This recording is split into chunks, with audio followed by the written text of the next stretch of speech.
हम इस समय उत्तराखंड के गढ़वाल क्षेत्र में घूम रहे हैं और ये जहाँ पर हम खड़े हैं ये पहाड़ की जो सबसे बड़े शहरों में से एक शहर है श्रीनगर, वहाँ पर हैं। श्रीनगर विधानसभा क्षेत्र में जो कैंडिडेट हैं, जो उम्मीदवार हैं, उनमें भारतीय जनता पार्टी ने धन सिंह रावत को उतारा है मैदान में। धन सिंह रावत यहाँ पिछली बार भी जीते थे और वो ही इस समय यहाँ पर सिटिंग विधायक हैं। इसके अलावा कांग्रेस पार्टी से गणेश गोदियाल हैं। उत्तराखंड क्रांति दल, जो कि उत्तराखंड का एक क्षेत्रीय दल है, उसके उम्मीदवार हैं यहाँ पर मोहन काला। आम आदमी पार्टी भी यहाँ पर चुनाव में उतरी हुई है। इस इलाके की अगर इस सीट की मैं बात करूं तो आप लोगों को ध्यान में होगा, हाल फिलहाल में बड़ी चर्चा में थे हरक सिंह रावत। उनकी सीट मानी जाती है कि इस सीट पर उनका काफ़ी प्रभाव है, प्रभाव क्षेत्र उनका रहा है। और वो चूंकि पहले कांग्रेस में थे, फिर भारतीय जनता पार्टी में चले गए, फिर कांग्रेस में वापस आ गए हैं, तो उनका भी काफ़ी असर देखने को मिल सकता है। तो इस लिहाज से इस बार का जो चुनाव है उसके बारे में ये कहा जा रहा है कि कांग्रेस को शायद थोड़ी सी यहाँ पर बढ़त हासिल है। हमारे साथ हृदय जोशी भी हैं। इस सीट के बारे में थोड़ा सा और जानकारी हृदय देंगे और फिर हम यहाँ के लोगों से भी बातचीत करेंगे कि यहाँ पे भाई चुनाव का क्या माहौल है, किस तरफ हवा का रुख है। ये एक तो बद्रीनाथ के रूट के और केदारनाथ के रूट में जाने वाला सबसे बड़ा शहर है। हाँ, तो इसलिए जो भी आता है, चाहे इससे आगे आप रुद्रप्रयाग जाएंगे तो वहां से एक रास्ता केदारनाथ को चले जाता है, सीधे कर्णप्रयाग होते हैं और बद्रीनाथ चले जाते हैं। तो रुद्रप्रयाग भी, केदारनाथ भी इंपॉर्टेंट सीट है, रुद्रप्रयाग भी इंपॉर्टेंट, माफ कीजिए, ये कर्णप्रयाग भी इंपॉर्टेंट सीट है। और यहाँ पर की सीट तो पिछली बार क्या था कि क्योंकि मोदी लहर थी तो ज्यादातर सीटें कांग्रेस ने जीती, माफ कीजिए बीजेपी ने जीती। तो बीजेपी ने जब ये सीटें जीती तो धन सिंह रावत यहाँ से जीते थे और हरक सिंह रावत भी तब बीजेपी में चले गए थे। तो अब बहुत से ये चुनावी बहस है, चुनावी जो गर्म बहसें होती हैं और उनमें जो गलियारों में खबर रहती है कि अभी हरक सिंह रावत के हमने रोते हुए वीडियो देखे कि वो वापस आना चाहते हैं कांग्रेस में। तो उनको वापस लाने में ये कहा जा रहा है कि गणेश गोदियाल का भी जो है एक हो रहा, जो यहाँ से इस समय उम्मीदवार है, चुनाव लड़ रहे हैं। पिछली बार हार गए थे पर पहले वो जीत चुके हैं यहाँ से, और उन्होंने जो वर्तमान पहले रह चुके एचआरडी मंत्री रह चुके निशंक साहब, उनको हराया भी था। तो उस हिसाब से ये इंपॉर्टेंट सीट है। जब आप लोगों से बात करेंगे तो आपको ज्यादा इस बारे में पता चल पाएगा। एक और चीज, अलकनंदा यहाँ से गुजर रही है और इस समय हम अगर आपको दिखा पाएंगे थोड़ा सा इस विजुअल में इसके, तो पूरी तरह से नदी सूखी हुई है क्योंकि बहुत सारे जो डैम के प्रोजेक्ट चल रहे हैं, बांध बनने के प्रोजेक्ट चल रहे हैं, उसकी वजह से नदी का जो का बहाव है उसको डाइवर्ट किया गया है। तो इस समय नदी भी सूखी हुई है। वो भी इस इलाके की एक बड़ी पर्यावरणीय समस्या है, उस पर भी थोड़ा सा ये हो जाती। नदियों में ये कहा जाता है कि ये run of the river project है, जब हमें बताया जाता है, और कहते हैं कि नदी को हम टनल में डाल रहे हैं पर वापस नदी को पानी लौटा देंगे। लेकिन ये अगर आप पूरा स्ट्रेच देखें जो विष्णुप्रयाग से होते हुए आता है, इसमें बम्पर टू बम्पर डैम है, बैक टू बैक। तो नदी एक टनल से निकलती भी है, एक नहर से निकलती है, और दूसरी बार फिर दूसरे, तो जो कैचमेंट है नदी का, जो बेसिन है, वो पूरी सूखा हुआ, ओरिजिनल जो इलाका है, नदी जहां बहती थी वो जगह पूरी सूख गई। हाँ, रिवराइन जो इकोलॉजी है वो खत्म कर दिया और पूरी नदी को डाल दिया है नहरों और सुरंगों में। तो हम बातचीत करते हैं लोगों से, देखते हैं उनकी क्या राय है चुनाव को लेकर। थोड़ी महंगाई कम होनी चाहिए ना। महंगाई तो हो ही रही, बताओ पेट्रोल डीजल कितना महंगा है, सभी चीज धंधा क्या नाम, माल सब महंगे आ रहे हैं, लोड ज्यादा क्या नाम, किराया महंगा पड़ रहा है। श्रीनगर विधानसभा क्षेत्र में जो काम होने चाहिए वो नहीं हुए, ठीक है ना, उससे है। तो हमारा मेन मकसद वही है। दिक्कत तो यह है कि उत्तराखंड जब से बना ना, उत्तराखंड का तो विकास नहीं हुआ, नेताओं का, दलालों का, नौकरशाहों का विकास हो गया सर। आम जनता वहीं की वहीं है। हमारे गांव में रोड नहीं है और पानी की भी कमी है।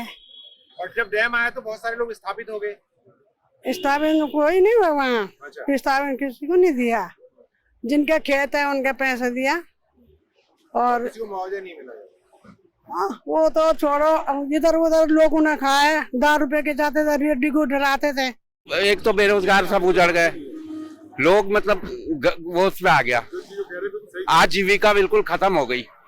केवल दाल, वो राशन के भरोसे आदमी क्या चलेगा। जैसे कि हर बार का जो चुनाव हो रहे हैं, इससे पहले के जो भी चुनाव हुए हैं, उनसे विकास, जो ये विनाशकारी विकास इस उत्तराखंड में लगातार हो रहा है, उसकी बातें होती हैं। उसके अलावा कभी भी ये मुद्दे नहीं आते, रोजगार के मुद्दे यहाँ कभी नहीं आए, स्वास्थ्य और शिक्षा से जुड़े हुए मुद्दे कभी नहीं आए। एक तो बदलना चाहिए सर, यहाँ पे तो पलायन को रुकना चाहिए और रोजगार से आदमी को जोड़ना चाहिए। जो यहाँ के सोर्सेज हो वो यहाँ के आम जनता को मिलने चाहिए।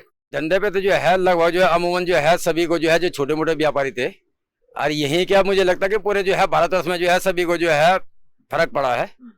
तो इसमें पर्सनल जो है धन सिंह या सरकार का वो तो है नहीं, लेकिन सरकार ने उस कोविड काल के दौरान भी बहुत अच्छे कार्य किए हैं। सबसे पहले तो रोजगार, बच्चों से पहले रोजगार चाहिए। फिर जो कोरोना में हालत बुरी हुई, आर्थिक रूप से जो पंगु हुए तो छोटे दुकानदार, उनको थोड़ा सहायता करें। सिर्फ कोरोना काल के दौरान जो है 2 साल में जो है हम के लगभग अमूमन जो है निम्न तबका का जो वर्ग है सब प्रभावित रहे। महिलाओं के लिए तो सुविधा करे कुछ भी सरकार ना। अभी जैसे महिलाओं के लिए क्या क्या, अभी जैसे हम लोग के बच्चे हैं, शादी का आदमी घर में बैठे हैं, बेरोजगार है, बीमारी है ना, तो बीमारी है तो बीमारी से आदमी लोग भी घर में, बच्चे लोग भी घर में, स्कूल के कॉलेज के बच्चे भी घर में। जवान लड़की है, शादी करने के लिए थोड़ा मदद कर दे तो हम भी चलो खुश हो जाए। महिला के लिए यही तो सुविधा है गांव में। हमारे गांव के लिए कुछ भी नहीं किया। हम छोटे गांव के हैं, हमको कोई नहीं पूछते, हम लोग ऐसे रहते हैं। ये 3 मुख्यमंत्री बदले चाहे 10 मुख्यमंत्री बदले, ये इनका अपना जो है अंदरूनी मामला है। हमें जो है कोई उससे मतलब नहीं है कि नाकामी की वजह से बदले गए। ना ये इनका अपना है, पार्टी का मामला है। उससे हमें क्या मतलब ये है कि हमें तो भैया जो है अपना ये देख रहे हैं कि हमारे विधानसभा में काम हो रहे हैं कि नहीं हो रहे हैं। वो मुख्यमंत्री जो है हर महीने बदले, उससे कोई मतलब नहीं है। ऐसे सोचा कि इनके पास मुद्दे नहीं है, कांग्रेस के पास यहाँ पे ये उत्तराखंड के लिए कोई मुद्दा नहीं है। जो राष्ट्र लेवल के मुद्दे होते हैं वो यहाँ पे नहीं चल पाएंगे। यहाँ पे मेन मुद्दा है कि रोजगार, पलायन, 2 चीजें अगर ठीक कोई पार्टी ठीक करते है उसको, वो सत्ता में आ जाएगी। बेसिकली यहाँ पे क्या है, अभी तक जितनी भी राजनीतिक पार्टियां रही हैं प्रॉपरली विकास के सीने नहीं किया। ठीक है, योजनाएं आई, सब कुछ हुआ, परंतु वो धरातल पे हुई नहीं है। सरकार ऐसी योजनाएं तो बनाती नहीं है। वो तो वातानुकूलित बैठों में पहाड़ के योजनाएं बनाती, उससे तो कोई फर्क पड़ने वाला नहीं। जमीन से जुड़ा कोई कार्य नहीं होता सर यहाँ पे। पार्टी कोई भी हो, अगर क्षेत्र का जनप्रतिनिधि सक्षम है और वो जमीन से जुड़ा हुआ है तो definitely he will do it, कुछ ना कुछ करेगा। अब जो आदमी हवा में उड़ रहा है वो क्या करेगा धरातल पे। बीजेपी के जो धन सिंह रावत हैं, ये जो है 4 साल तक तो यहाँ दर्शन नहीं हो पाए, उनके दिखाई नहीं दिए, किसी से मुलाकात नहीं, कोई नहीं। अभी इतना है कि मीटिंग कर रहे हो, आम आदमी से कम मुलाकात है उनकी। देखिए, कोरोना को लेके जो वैश्विक परिदृश्य ही पूरा जो है उथल पुथल रहा है, तो यहाँ हम अगर अपनी इस उत्तराखंड की बात करें तो निश्चित तौर पे यहाँ पर थोड़ा सा कोरोना की स्थिति उतनी बदतर कोरोना से नहीं हुई, लेकिन रोजगार को लेके और जो आर्थिकी है वो निश्चित रूप से यहाँ पर लोगों की प्रभावित हुई। और आज भी हम ये देख रहे हैं कि जो बहुत से लोग बड़े शहरों से पलायन करके यहाँ पर आए थे, तो वो संघर्ष कर रहे हैं अपने को स्थापित करने के लिए। लेकिन अब मैं कहूँगा कि धीरे धीरे जो है कोरोना से